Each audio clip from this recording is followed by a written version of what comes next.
हनुमान जी को तो हम सब जानते हैं, भगवान राम के सबसे बड़े भक्त। पर क्या कभी सोचा है कि उनके जन्म के पीछे की कहानी क्या है? ये कोई साधारण कहानी नहीं है। ये एक ऐसी कहानी है जिसमें एक दिव्य योजना है, एक श्राप है और एक ऐसी आत्मा की अविश्वसनीय यात्रा है जिन्हें हनुमान जी की मां बनने के लिए चुना गया था।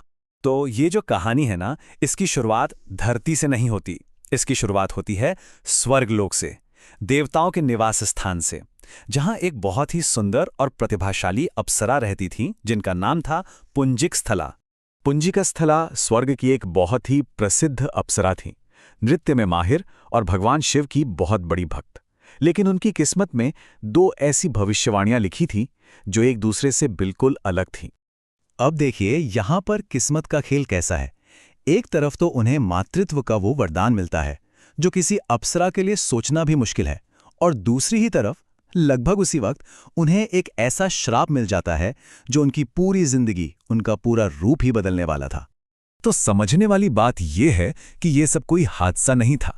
ये सब कुछ एक बड़ी दिव्य योजना का हिस्सा था, एक महान आत्मा के जन्म के लिए जैसे मंच तैयार किया जा रहा हो। और जैसे ही श्राप ने अपना असर दिखाया, पुंजकस्थला का धरती पर दोबारा जन्म हुआ। इस बार वो एक वानर राजा की बेटी बनी जिनका नाम था अंजना, और यहीं से उनकी असली परीक्षाएं शुरू हुईं जो उन्हें भविष्य के लिए तैयार करने वाली थीं। धरती पर उनका जीवन नियति के हिसाब से आगे बढ़ा। उनका विवाह महान योद्धा राजा केसरी से हुआ, लेकिन कई सालों तक संतान न होने का दुख उन्हें सताता रहा, और इसी दुख ने उन्हें एक दिव्य रास्ते की ओर मोड़ दिया। हनुमान जी की मां बनना ये कोई आसान काम नहीं था। इसके लिए जो तपस्या करनी पड़ी वो कोई एक दो दिन की नहीं थी, पूरे 12 साल की कठोर अटूट तपस्या, ताकि वो आध्यात्मिक रूप से इतनी शुद्ध हो सकें कि भगवान शिव के दिव्य अंश को अपने अंदर धारण कर पाएं। इतनी लंबी तपस्या के बाद अब वरदान मिलने का समय करीब आ गया था, लेकिन उससे ठीक पहले उनकी आस्था की एक आखिरी और बिल्कुल अनोखी परीक्षा होनी बाकी थी। और ये बात बहुत दिलचस्प है। हुआ ये कि स्वयं भगवान शिव उनकी भक्ति को परखने आ गए, और वो भी एक बूढ़े असभ्य भिखारी का रूप लेकर, जो खुद उन्हीं की यानी भगवान शिव की ही बुराई कर रहा था। लेकिन अंजना जरा भी नहीं डिगी, बल्कि उन्होंने पूरे भाव से भगवान शिव का पक्ष लिया। उन्होंने कहा, अघोर का मतलब क्रूर नहीं होता, अघोर तो वो है जो सबसे बड़े पापी के लिए भी क्रूर ना हो। ऐसे हैं मेरे भोले शंकर। और बस इसी जवाब से यह साबित हो गया कि उनकी भक्ति सच्ची थी और उन्होंने भगवान शिव की एक कठिन परीक्षा पास कर ली। ठीक उसी समय जब वो अपनी भक्ति की परीक्षा दे रही थी, एक और खतरा सामने आ गया। एक दुश्मन राजकुमार बाली ने उनके गर्भ को शुरू होने से पहले ही खत्म करने की साजिश रची। लेकिन उनकी रक्षा के लिए तो स्वयं मां पार्वती मौजूद थीं। एक दासी का रूप लेकर वो अंजना की देखरेख कर रही थीं, और उन्होंने ये पक्का किया कि उस चुनी हुई मां को कोई भी नुकसान न पहुंचा सके।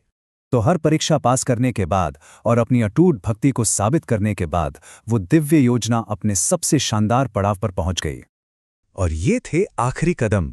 भगवान शिव ने अपने अंश से एक पवित्र प्रसाद तैयार किया, उसे पवनदेव को सौंपा, और पवनदेव ने उस दिव्य प्रसाद को अंजना और केसरी तक पहुंचाया।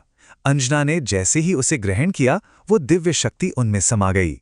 और फिर वो शुभ घड़ी आई, चैत्र महीने की पूर्णिमा का दिन, और दिन था मंगलवार। अंजना की सालों की तपस्या और भक्ति का फल मिलने वाला था। भगवान शिव का अवतार, परम भक्ति और शक्ति का वो प्रतीक इस संसार में आ चुका था। तो ये पूरी कहानी, वो श्राप, वो परीक्षाएं, वो तपस्या, ये सब कुछ सिर्फ एक ऐसे नायक के लिए, आदर्श मां को तैयार करने के लिए था जिसकी नियति में दुनिया को बदलना लिखा था। ये कहानी हमें सोचने पर मजबूर कर देती है ना, कि कैसे हमारी जिंदगी की सबसे बड़ी चुनौतियां ही शायद हमें हमारी सबसे बड़ी मंजिल तक पहुंचाने का रास्ता होती हैं।